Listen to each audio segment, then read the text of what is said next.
Hello विद्यार्थियों, आज हम कक्षा 9 के प्रश्नावली 7.2 का छठा प्रश्न हल करते हैं। इस प्रश्न में लिखा है ABC एक समद्विबाहु त्रिभुज है जिसमें AB और AC बराबर हैं। भुजा AB बिंदु D तक इस प्रकार बढ़ाई गई है कि AD बराबर AB है। आप इस चित्र में देख सकते हैं। दर्शाइए कि कोण BCD एक समकोण है। प्रश्न में हमें दर्शाना है कि कोण BCD समकोण है। समकोण यानी कि 90 अंश है। ये है BCD, इस कोण की बात हुई है यहाँ पर। ये हमें सिद्ध करना पड़ेगा कि BCD 90 अंश होगा, एक समकोण बनेगा। और जानकारी देखिए क्या दिया है यहाँ पर। ABC एक समद्विबाहु त्रिभुज दिया हुआ है। समद्विबाहु का अर्थ हुआ इसकी दो भुजाएं आपस में बराबर होंगी। AB और AC आपस में बराबर होंगी। साथ ही एक जानकारी और दी है कि BA को इस तरह से बढ़ाया गया है D तक ताकि AB और AD बराबर प्राप्त हों। इसका मतलब होता है कि AB और AC हो गए बराबर। ये क्यों बराबर हैं?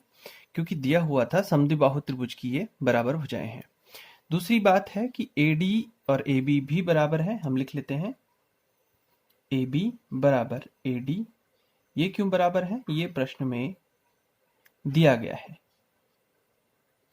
अब ये दो जानकारियां हमारे पास हैं।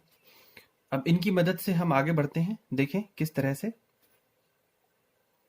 त्रिभुज ABC समद्विबाहु त्रिभुज है, तो इसका मतलब होता है समद्विबाहु त्रिभुज में दो भुजाएं बराबर होती हैं और साथ ही साथ दो कोण भी आपस में बराबर होंगे। यदि आप इस त्रिभुज को देखें ABC को, ये आपको अलग से नजर आ रहा होगा त्रिभुज ABC, क्योंकि समद्विबाहु त्रिभुज है यानी कि इनके जो दो कोण होंगे अंतः ये एक ये वाला कोण और ये जो भीतर बना हुआ है दूसरा, ये दो कोण भी आपस में बराबर होंगे। समद्विबाहु त्रिभुज ABC में ये कोण यानी कि ABC इस दूसरे कोण यानी ACB इन दोनों के बराबर होगा, क्योंकि ये त्रिभुज समद्विबाहु है। कोण ABC बराबर कोण ACB क्यों है? क्योंकि ये भी समद्विबाहु त्रिभुज के दो बराबर अंतः कोण हैं। मान लेते हैं इसको हम कुछ नाम दे देते हैं X, और X क्योंकि हमने नाम दिया है, इस शब्द के लिए लिखा है हमने माना। ये कोण बराबर है, ये नहीं माना गया है। माना क्या है कि ये जो दो बराबर कोण है इनका नाम X है। ये बहुत इंपॉर्टेंट बात है। दूसरी बात, इसी तरह से देखिए हमने कहा था कि AD और AC भी बराबर हो गए हैं, क्योंकि AB को इस तरह से बढ़ाया था कि AD और AB बराबर हो जाए। जब AB और AC पहले से ही बराबर हैं, मालूम है हमको, तो AD और AC भी बराबर हो गए। इस तरह से त्रिभुज ACD ये भी एक समद्विबाहु त्रिभुज हो जाता है। तो इस वजह से कोण ACD ये वाला कोण ACD ये किसके बराबर हो जाएगा? ADC के। कोण ADC के बराबर हो जाएगा। ये दो कोणों का जोड़ कितना होना चाहिए? इन दोनों कोणों की माप क्या होनी चाहिए? ये भी हम अपने मन से मान सकते हैं। देखें, मान लेते हैं ये हो जाता है y और इसका नाम रख दिया हमने y। और माना शब्द किसके लिए है कि हमने y इसको नाम दिया हुआ है। ये दो कोण बराबर हैं, ये नहीं माना है। ये दोनों कोण तो बराबर होंगे ही होंगे क्योंकि ये समद्विबाहु त्रिभुज के बराबर कोण हैं, लेकिन इनका नाम हमने रख दिया है y और इसको मान लिया है, नाम दिया गया है y। तो इनको नाम दे दिया हमने। देखिए यहां लिख दिया है मैंने y और ये भी y। इस त्रिभुज ACD के भीतर देखें, ये कोण y, ये कोण y, और त्रिभुज ABC के भीतर देखें, ये कोण x और ये भी है x।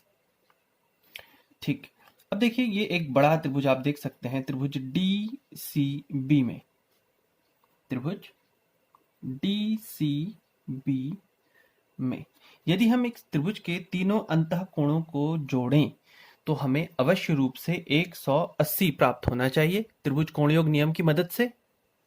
तो देखें इस त्रिभुज का ये कोण B, इसको क्या लिखना चाहिए? DBC। हाँ, ABC भी वही है। DBC कोण DBC धन इस कोण की हम बात करते हैं, ये पूरा कोण यहां से यहां तक BCD, कोण BCD धन कोण, इस कोण को क्या लिखेंगे CDB, आप इसको BDC भी कह सकते हैं और यही वो कोण है, ADC भी वही कोण है, तो इसको लिख लेते हैं कोण CDB। हमें मालूम है ये बड़े त्रिभुज के 3 अंतःकोण हैं और त्रिभुज के तीनों अंतःकोणों का योग होता है 180। ये लिखा जा सकता है, इसमें कोई परेशानी नहीं होनी चाहिए। देखिए DBC, कोण DBC को हमने क्या नाम दिया था, x, यहां लिखा हुआ है, इसको कहेंगे x धन BCD कौन सा है, BCD कोण दो कोणों का योग है। देखिए इस कोण का इस कोण का, यानी इस कोण को कहेंगे BCA, कोण BCA और ACD, ACD इन दो कोणों का योग है। और CDB देखें, CDB कोण Y है और इन दोनों का जोड़ आया है 180।